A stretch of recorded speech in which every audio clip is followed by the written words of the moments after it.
every 18th day of October, Zambia commemorates the National Day of Prayer and Fasting. And this year's theme was Zambia seeking God's intervention for sustained national unity, peace, and prosperity. And of course, this was led by the national president himself, President Edgar Lungu. And welcome to News Report. My name is Salifan Jibobe. As usual, I'm not alone. I'm joined by CHIMWANGA. CHIMWANGA, good evening and welcome to News Report. It's great to be here again. Looking forward to today's show. Exactly. So before we kickstart the show, first of all, to those that are watching us, you're catching us on your Topstar channel 112, as well as our Facebook page, that is Live TV, and our YouTube channel, that is a Live TV channel as well. And for your comments and contributions, please be sure to come through via our Facebook channel and also the line that is 0976 599 547 as well. I want to kickstart the show by asking you what you think about, what the day of, prayer and fasting and reconciliation actually means to you as a citizen of the Republic of Zambia. I believe, personally, I think it's just an ordinary day for me per se. I think I just went about my business as usual yesterday. I think it depends on who you ask, but for myself, it's just an ordinary day. Yeah, I don't think there's much to it. So there's nothing really special about it, personally? Not to judge you, though. Yeah, it's just an ordinary day for me, I think. Right. I just went about my usual business, nothing quite, I don't know, I don't quite align with the whole rationale behind it and just the whole setup of everything, yeah. So I believe it's just an ordinary day for myself. I don't know about yourself. Well, it could mean the same. It could still mean the same thing, but we'll get to that, a bit later. And so the President of the Republic of Zambia yesterday led Zambians from all walks of life at the Lusaka Showgrounds for the National Day of Prayer and Fasting. I do understand that for this year, because of the corona pandemic, it was only by invitation that people had to actually attend the National Day of Prayer and Fasting as well. Now, when it comes to turnout, obviously, and response, not only from the public, but also from other political parties as well. I think year in and out, instead of people actually coming together, we see where people are actually dividing themselves from the ruling government. Why do you think that is the case? Do you think the National Day of Prayer and Fasting is meeting its intended purpose?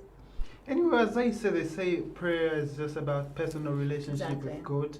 Yeah. So we saw some people actually, like the DP president, Mr. Harry Kalava, go to his UCZ church where he was ministering there. So I think it doesn't matter where you pray from, as long as you pray, if that's what you believe in. So I think people have the freedom and the right to associate with whatever they want to associate with, and I feel like you can't blame anyone for not participating in the National Day of Prayer.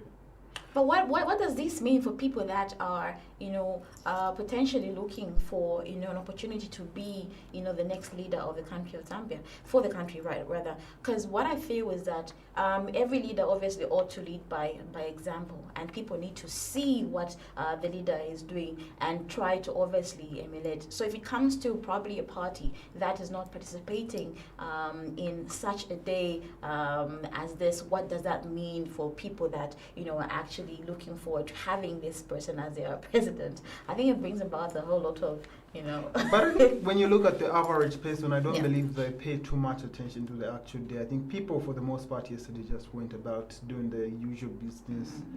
Although there were calls for prayer and fasting, I believe most people, today is actually a holiday because of the National Day of Prayer and Fasting. But as you can see as well today, people are just going about their lives. I think life is kind of hard nowadays, so you really can't afford to spare much time for some other things. So I think if you pray for an hour or two, that's good. But I don't believe your day should be taken up by prayer. I think the whole lot of it should be taken up by prayer, I believe that's the wrong way to do it. Yeah. Yeah, sure thing.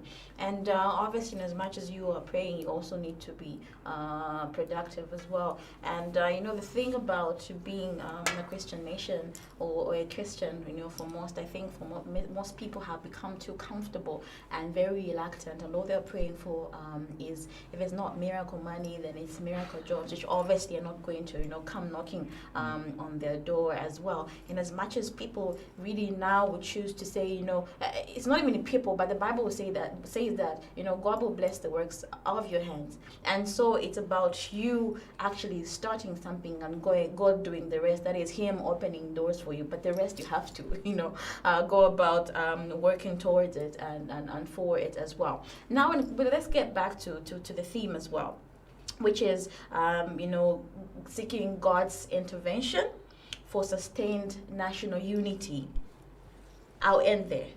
National unity, before we get to peace and prosperity. So what we've noticed now is that you agree that the UPND party did not actually take part in yesterday's commemoration. Obviously, because of reasons being that the NDC also leader was arrested and the UPND was denied entrance to actually go and visit him and say. And some would say, because you have put our leader, in prison, like what's the point of us actually now coming together and praying with you on this particular day? I think just leading back to what you said earlier, where you can't substitute prayer for doing the right thing. In as much as it is important to pray and practice all these things like reconciliation, peace and unity, in as much as they might be important, I think you need actually to do something about them. You can't just like pray about it.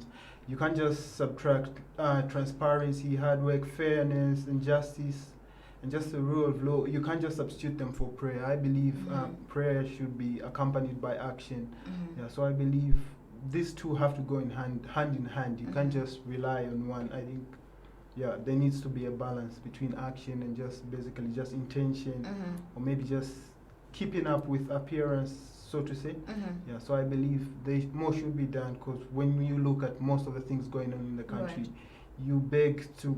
I think you'd be understood if you were to question exactly if these are the actual values that the government of the day believes in.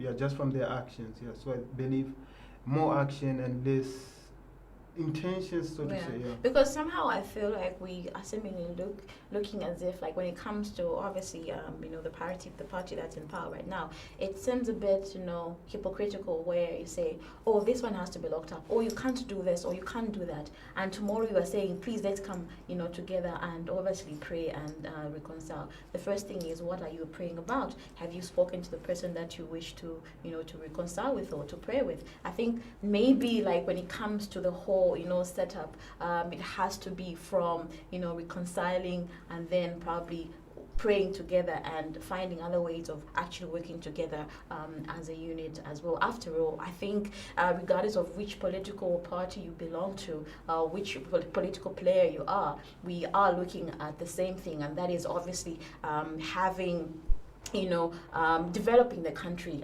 so to speak, in whichever area we can actually relate to as well. Now, when it comes to peace, you see people, fighting. You see where one political party is allowed to hold, their rallies and everything else, whilst other people are being denied the opportunity to actually, obviously, also speak and appeal to the masses as well.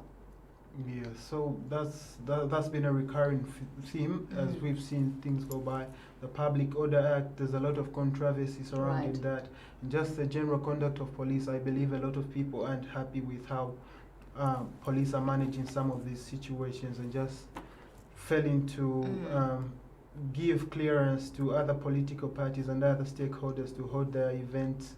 Yeah, so I believe there's an issue there. Police as well needs to, I don't know, there needs to be a reform there. I thought the whole Public Order Act controversy was sorted with the Mulundika ruling, but I think it continues to be a recurring theme. We have another story yet to come that will go deeper into that. But I believe, just as you've said, prayer shouldn't be shouldn't be like standalone. It should be followed by some actions as well. Intention should be there, and that intention should translate into action. Right. If we're going to see all these things that people are praying for. Yeah. Now, I want to get your opinion on this particular video that we are going to show. Ritual, because today's Caesar is going to be empowered not only to command the armed forces, but begin to command the economy. Caesar, arise and begin to command everything under this soil. You are God sent. God has given us. God has given you to us. Your Excellency, in case you have been doubting, you don't even need to campaign next year. I'm not campaigning for you, but I'm telling you the heavenly settings, the operating system under which I perceive. I'm not campaigning. Even if Caesar is going to change, His Excellency is going to be there. If God is preparing another one from the opposition, don't campaign also. You will just come smoothly. Why? Because these are heavenly settings. At the proper time, they come into being. No need for political violence. No need for those sponsored rallies. No, Caesar is coming because he's God sent. Not to bring about any controversy there, but that was a clip from Father Lupupa, and he's telling the president to say you do not need to campaign. What would be your interpretation of that particular clip? All right. For the most part, I think it was very politically inclined, rather than aligned with the whole theme of the event. I think the president even felt awkward from the praise he was receiving, which was, I think, unsolicited. I think the father just went off script there to assure the president according to whatever operating system he was referring to. Yeah, but I believe that's very awkward. I think I can feel the second-hand embarrassment that the president must have felt. That matter. Yeah. Well, here is another view. Probably one would say you need to have the spirit of discernment to be able to understand what Father Lukuba said. First of all, when you listen or you watch the video, what you might think is probably, Father Lupupa is trying to actually, campaign for the president as well. But when you look at it like from, in the hindsight, on the other side of this, it would actually mean that, if God has ordained you to be a leader, you still continue to be a leader. And there's no need to, go overboard with the campaigns. Because everything that you are doing, all the works that you've put in, will be able to show. And they will only be able to show once people have really elected the leader that they feel is the one that will lead them. He also cautioned or mentioned that even the opposition does not really need to campaign. Of course, on that one there, I have a bit of a problem because they need to campaign as well, because people need to listen to what the manifesto is and the agenda that they have for the country.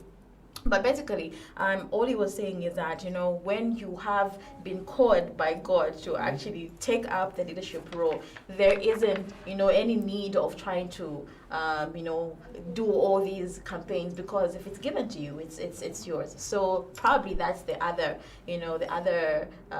side of what he may have been trying to communicate as well. All right. So personally, I believe that that's politics in an ideal situation where people are just able to objectively evaluate all the candidates and say, all right, these are the merits and these are the maybe downfall or pitfalls or maybe the shortcomings of the other person. Yeah, but I believe politics is politics at the end of the day. It's just like a game of chess. Yeah, so the better player gets to win. So I don't believe in leaving it in God's hands. If you have to campaign, go out there and campaign, get your message out. Right. Obviously, the popular person wins elections at the end of the day. It's just a game of numbers. I believe it's like a game of chess. I think there's no need to relent and just like leave it in God's hands. Yeah, and it's like a football match for you soccer lovers. Exactly. You can't say no. Okay, fine. The opponent can't score. We'll just stand here. When it comes, the ball will just bounce off when we pray. Like there's certain things that actually we need to put some work in. So maybe the message should have been, as you are campaigning, have a different, mindset or have a different approach to how you actually campaign, so that no one is injured, no one is hurt, along the way.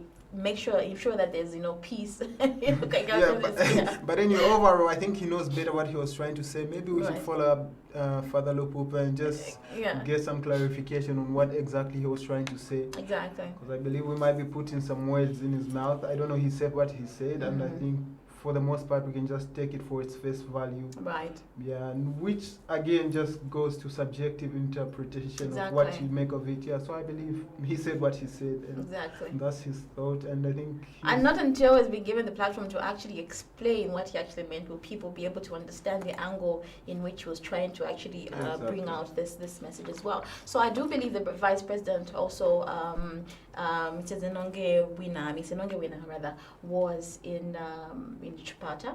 She was also leading the commemorations in Eastern Province as well. So I guess the government was trying to stretch, spread out, and just have people actually being led on this particular day. And so meanwhile, also South Africa, as well as Zambians in South Africa also were also participating in the National Day of Prayer and Fasting as well. So we need to go on a quick break right now, and we'll be back with more after this. Stay tuned.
That is why you need to get an e-token, sir. It is faster and easier. What? The e-tolling card is a National Road Fund agency card. So all you have to do is just credit it in Dalama and you'll be able to use it at Toget Monga Panuso. To avoid the more inconveniences, so where you have to start looking for a 20 Introducing the electronic toll card. It's easier, faster, and secure. Access the e-toll cards from all toll gates across the country or the agency's head office in Lusaka at only 30 kwacha. This message is brought to you by the National Road Fund Agency, a sustainable road fund.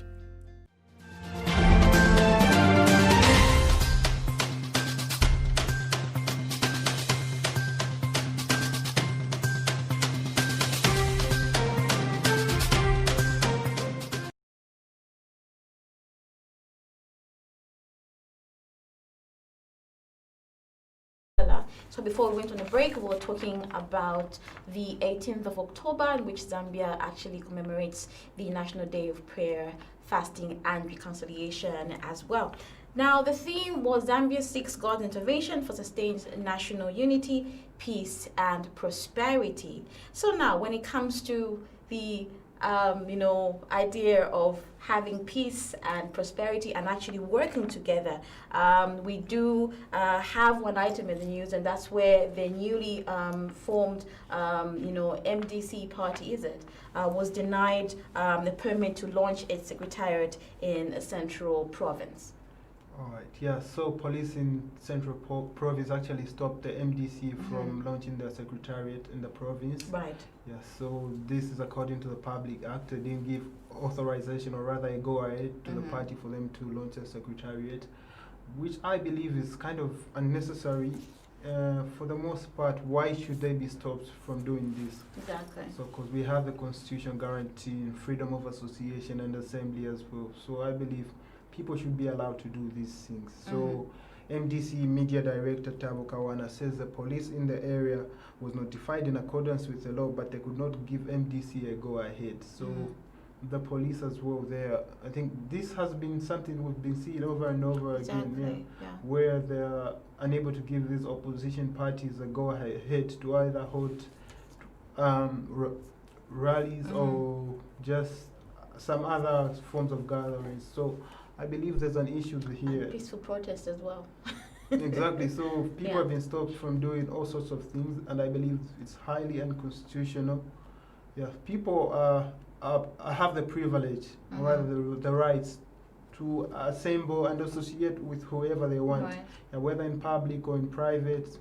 Yeah. So I think. So how different is this permit from alerting or a notice to the police, telling them we want to hold a protest? Is there any difference between the two? Because this is a political party that wants to launch a secretariat. Like, how does this particular one roll out? Exactly. So I think there's a lot of confusion in regards to that. I think it's pretty much very subjective on when they give authorization or not, and whether it's really necessary to get authorization or not. So it's a little bit, it's a mishmash of things. Right. So what happens if it's indoors? Aren't you allowed to assemble to have a gathering? So if the same people were, like, what differentiates a public gathering from an indoor gathering? Right. What happens if those people who were supposed to launch just put the secretariat in operation actually went indoors? Would that count as a public gathering as well? So there are a lot of issues there, whether people actually have to get authorization or written consent from the police, or maybe they're just supposed to notify and go ahead with the actual proceedings. So there's a lot of confusion there, and I believe there's need for more clarity on that as well.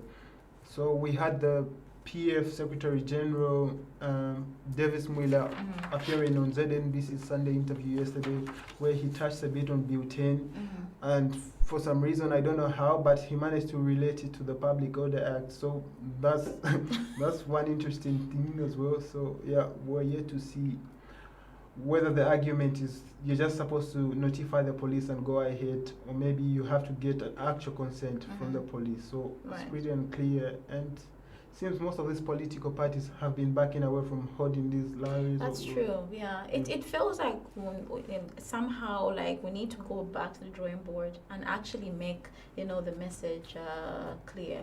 When you want to hold a protest or a rally, what are you supposed to do? Who is supposed to be alerted? Because like even today, I think we made reference some time back about I think a group led by Laura Miti that wanted to actually gather also yesterday, and they were denied that permit as well, and the excuse was because of health reasons and how they were so unclear about what the whole purpose of this gathering was going to be about. So I think even now, like, I feel like the more that the people that are in power try to stop people from actually doing what they need to do, what they want to do at that particular point, which is actually for the benefit of the country, not just those people that are applying to actually do that, I think it's just going to bring about a whole lot of pushing and pulling here and there, and we don't want to have things get any worse from what they are right now. So if there's any need for dialogue where people ought to understand what they can and cannot do, I think this would be a right time and opportunity to actually do that, to just make things clear. You know what happens? Exactly. If that Zambian saying Simbwa yamkali, I don't know what the rest of it says, but it just feels that the more that you have these rules, surrounding the country and people as well, stopping them from doing what, it might stress a lot of people, and they will react because they're boiling inside themselves, and we don't know, that might just erupt into something else that we do not want to see. All right. So Mr. Kawana, who is the MDC media director, has expressed concern in the manner in which police are behaving in as far as allowing opposition political parties to conduct mobilization activities. Yeah. So there's an issue there, obviously, and quite interesting. We haven't seen anybody from the ruling party actually air out complaints that no, police stopped us from doing this and that. Right. So basically, it's only these regulations are only restricted to the opposition. I think it's pretty much easy to draw that inference from how everything is being conducted. Right. And we can just call a spade a spade. Like Exactly. that is what's happening. So yeah, it's very unfortunate, but we hope to see the government really working around this whole confusion and just make things clear as well. On the Bill 10, I don't think anyone really should be talking about it at this point until it actually goes through, in Parliament. So most people do not understand it. Others feel they understand it, and there are more that understand it than other people as well. But when it comes to, I think, things that are going to benefit the nation, I think that's what we should actually focus on. There's so much more than the Bill 10. There's so much more than stopping people from holding rallies or saying bad things about the opposition. There's a lot out there that needs attention as well. And so we move on to southern province, and this is Zimba. There's a story about a girl that was battered to death by her uncle and her father. Exactly. So really sad story. So it's alleged that the 16-year-old actually slept away from the family house. This was on Sunday, so it's alleged that she went to a wedding and that's where she slept. So upon coming back home, I think she was actually battered to death, which is a story that makes very sad reading. Right. Yeah, so it's alleged that the girl was in company of her friend who was also assaulted. Yeah, so the family members have been detained by police. And then, so investigations are still ongoing. So they've been charged with murder as well as assault of the alleged deceased. The friend to the deceased as well was assaulted by the family. So it's turned into not just a family matter, but as well everybody involved who was involved actually got a beating as well. The friend got a beating as well. So I believe this is actually very wrong. I think people really need to reconsider how they go about sorting these issues per se.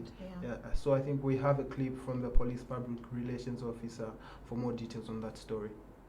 Our police officers in Zimba received a report of murder which occurred on 16th October at around 9 hours at Kayaba village in Chief Simwatachela, in which it was reported by Faustina Mwanamukolo, age 34, of Kayaba village, that her daughter, Olen Siangandu, age 16, of the same village, was beaten to death by her father, Legas Sikambi, age 39, her grandfather, Folos Sikambi, age 79, her uncles, Paul Sikambi, aged 50, and Rodwell Sikambi, aged 29. Also, her brother, Consider Siangandu, aged 18, all of Kayaba village. The victim sustained bruises all over her body, and it is suspected that she suffered internal injuries. It is alleged that the victim, who is now the deceased, did not sleep at home after attending a wedding in the next village, and then the accused persons descended on her. The body of the deceased is in Zimba Mission Hospital mortuary, awaiting post-mortem so as to ascertain the actual cause of death. The mentioned suspects are further alleged to have assaulted Ovines Michelo, age 16. The suspects are currently detained in police custody, charged with murder and assault. Alright, so we are back now. From the clip, you heard the details of the story from the police public relations officer, Esther Katongo. So what are your thoughts on this story, Sally? First of all, it's really sad. I would expect, as a parent, to actually not overreact and just try to talk to your child. But this looks like a case where probably this is not the first time that this is, happening, where she's been battered or bitten because of having done something that, she did not really need to do, or did not really seek her parents' approval as well. So I think this is not a problem that just, started from nowhere. I do believe there's, a genesis of this story as well. But when it comes to actually how the reaction was from the parent, from the father and her uncle, I think this is very uncalled for, and it's inhumane to actually be able to batter your own child like this as well. So it's very, very, very sad. The police haven't taken into custody everyone that was involved. Yeah, well, that's a good thing, but we just hope to see that justice will be served at the end of the day, because it's not only this girl that lost her life that was battered, but also the friend that had accompanied her to the wedding ceremony as well. And so yeah, I'm sure the law will just have to come in and take its course. Yeah. Exactly. So personally, I do have an issue with people who tend to take action as the first impulse whenever something happens. I don't know whether it's a reflex or something, but I believe people should be able to calm down and maybe just try and sit down and cool that temper and just try and think things through. Obviously, this is something that was done without malice for the most part. I bet this is just a family trying to discipline their child. But I believe just how they underwent the whole process, I believe they should have sat down and seen like the best course of action. Quite alright. Beating to a certain extent is just right. I think it's part of discipline. No, I think discipline is okay. Yeah. But to a point where now you begin to batter someone as if they're a thief, a common criminal, I think that's where everything just goes west. So I feel that like you have said, there are better ways in which you can really just approach and talk to a child. They still remain your child at the end of the day. So that's what I'm saying. Maybe for him to react like this, it's either there's a story behind what happened, or maybe the father has issues to deal with. Like I keep on saying, mental health is, it's part of everyone. It just depends on, the level, of how your situation is and how you are able to really just calm yourself down and handle the situation as well. But at the end of the day, I think we need to seek help if we can't manage to discipline our own children as well. If you feel it's too much for you, ask the church, ask people in the community that would be able to talk to someone and just try to get them to a level where you would need them to be as well. But beating to death is not a good thing. Yeah, I believe you can't justify that for whatever reason. It was just wrong on the end of the family, which is quite unfortunate. I believe everybody who was involved in this whole fracas must be regretting their decision, or maybe just playing any part in that assault on the girl that led to her death. Yeah, so I believe it's actually very regrettable that this had to happen. Quite unfortunate. This just breaks my heart. Now going through the story again, it was the father, the grandfather, and the uncle. Exactly. That was a bit too much. Anyway, so even the brother as well, who was just 18 years old, had to play a part. Right. Yeah. So it's quite sad. Anyway, on that sad and unfortunate note, we have come to the end of tonight's episode of News Report. Join us again tomorrow at the same time. So on behalf of the entire production crew, this has been Salifia Njibope and CHIMWANGA Kara saying good night and God bless.